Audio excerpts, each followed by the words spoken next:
জেলা হিসেবে ময়মনসিংহ বিভাগে যুক্ত না করে ঢাকা বিভাগে সংযুক্ত রাখার এই আন্দোলনের অন্যতম মুখপাত্র চয়ন ভাইকে আমি বিশেষভাবে ধন্যবাদ জ্ঞাপন করছি। বিপ্লবী ছাত্র জনতা, আপনারা জানেন আমরা দীর্ঘ 17 বছরের রক্তক্ষয়ী লড়াই সংগ্রামের মাধ্যমে 2024 সালের জুলাই আগস্টের রক্তক্ষয়ী লড়াই সংগ্রামের মাধ্যমে 2000 ছাত্র জনতার শহীদের বিনিময়ে, জীবনের বিনিময়ে, প্রায় 30,000-এর অধিক ছাত্র জনতার রক্তের বিনিময়ে, বন্ধুত্বের বিনিময়ে, আহত চোখ হারানোর বিনিময়ে আমরা একটি নতুন বাংলাদেশ পেয়েছি। আমরা যখন স্বপ্ন দেখছি বাংলাদেশ সাম্য, মানবিক মর্যাদা, সামাজিক ন্যায় বিচারের ভিত্তিতে ফ্যাসিস্টদের বিচার ও সংস্কার করে জুলাই সনদের ভিত্তিতে একটি সুন্দর সুশৃঙ্খল বাংলাদেশ গড়ে তুলব, তরুণ এবং তারুণ্যের মতামতকে প্রাধান্য দিয়ে এদেশ সামনের দিকে অগ্রসর হবে, বিশ্বের বুকে মাথা উঁচু করে দাঁড়াবে। ঠিক তখনই আমরা লক্ষ্য করছি প্রশাসনে কাঁপতে মেরে দেখা আওয়ামী লীগের দূষণরা রয়েছে এবং বাহিরে যেই দূষণরা রয়েছে তারা প্রশাসনে থেকে জনগণের উপর অযৌক্তিকভাবে জনসাধারণের মতামতকে উপেক্ষা করে কিছু অযৌক্তিক সিদ্ধান্ত মানুষের উপর চাপিয়ে দিয়ে জনমনে ক্ষোভ সৃষ্টি করছে। আমরা লক্ষ্য করছি আমরা এই অভ্যুত্থানের পরে কিছু কুচক্রী মহল বিশিষ্টের দূষণেরা আন্দোলনের নামে সহিংস উগ্রবাদী কার্যক্রমে লিপ্ত হয়েছে। আপনি আমি যৌক্তিক দাবি জানাইতে পারি, কিন্তু আপনি আমার সেই যৌক্তিক দাবির ভিতরে ফ্যাসিস্টের দূষণরা ঢোকে। আপনি আপনার যৌক্তিক দাবি যখন একটি ডিল মারতে যাবেন তখন ফ্যাসিস্টের দূষণরা 5টি ডিল মেরে দেবে এবং এদেশকে একটি অকার্যকর ব্যর্থ রাষ্ট্র হিসেবে বিশ্বের কাছে তুলে ধরতে তারা সর্বদাই প্রস্তুত রয়েছে।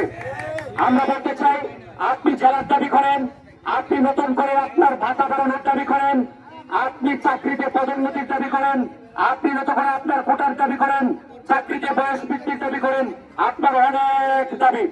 আমরা লক্ষ্য করছি সেই দাবিগুলির পিছনে আওয়ামী লীগের দূষণরা সালটার দিচ্ছে। দেশে একটি অস্থিতিশীল পরিস্থিতির সৃষ্টির পায়তারা চলছে। আসন্ন সামনে জাতীয় নির্বাচন এবং জুলাই সনদ বাস্তবায়নের আমরা দেখতে পাচ্ছি আইনি ভিত্তি প্রতিষ্ঠা করার লক্ষ্যে কাজ চলমান।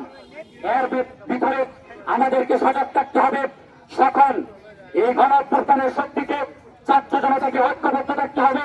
আমাদের যে দাবি দেওয়া রয়েছে আগামী দিনে একটি সুস্থ অবাধ নিরপেক্ষ নির্বাচনের মাধ্যমে যে নেতৃত্ব আসবে, বাংলাদেশ পরিচালনার দায়িত্ব দেওয়া পাবে, তাদের কাছে নিয়মতান্ত্রিক ভাবে আপনারা আপনাদের দাবি দেওয়া পেশ করবেন। আশা করে ইনশাআল্লাহ এই জুলাই গণঅভ্যুত্থানের তরুণ এবং তারুণ্যকে প্রাধান্য দিয়েই আগামীর রাষ্ট্র পরিচালিত হবে ইনশাআল্লাহ। আমি গৌরববাসীর প্রতি বিনীত আহ্বান রাখব, কিশোরগঞ্জে বাংলাদেশ জাতীয়তাবাদী দল বিএনপির নেতৃত্ব দিচ্ছেন যে ডাইনামিক লিডার, ঢাকা ময়মনসিংহ বিভাগীয় সাংগঠনিক সম্পাদক শরীফুল আলম রয়েছেন, যিনি কিশোরগঞ্জের বিএনপি সহ রাজনৈতিক অনুরোধ করছেন। আপনারা আপনাদের দাবিগুলি ওনার মাধ্যমে কিশোরগঞ্জ জেলা প্রশাসনিক মাধ্যমে সচিবালয়, মন্ত্রণালয়, উপদেষ্টা পর্যন্ত পৌঁছাইতে পারেন। কিন্তু আপনারা যে ঐক্যতা দেখিয়েছেন, সাধারণ নিরীহ পথচারী যারা যাত্রী রয়েছে তাদের উপর পাথর নিক্ষেপ করে যে সহিংসতা করিয়েছেন, আমরা মনে করি এটা ফ্যাসিস্টের এই দোষকদের কাজ।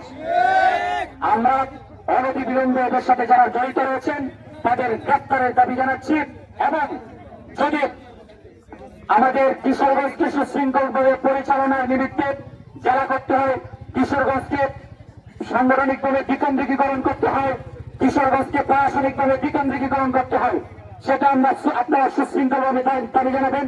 প্রশাসন এবং কিশোরগঞ্জের যারা নেতৃবৃন্দ রয়েছেন, দায়িত্বশীল রয়েছেন, রাজনৈতিক অভিভাবক রয়েছেন, তারা চিন্তা চেতনা বিবেচনার মাধ্যমে সেগুলি বাস্তবায়ন করার চেষ্টা করবেন। সর্বোপরি আজকের এই গণ আন্দোলন, কিশোরগঞ্জের ছাত্র জনতার আন্দোলনের যারা দীর্ঘদিন ধরে আন্দোলন করছেন সকলকে আমি ধন্যবাদ জানাচ্ছি, সাংবাদিক বন্ধুদেরকে আমি ধন্যবাদ জানাচ্ছি। বিশেষ করে আবারও আমি চয়ন ভাইকে বিশেষ ধন্যবাদ জানিয়ে আমি আমার বক্তব্য শেষ করছি। ধন্যবাদ।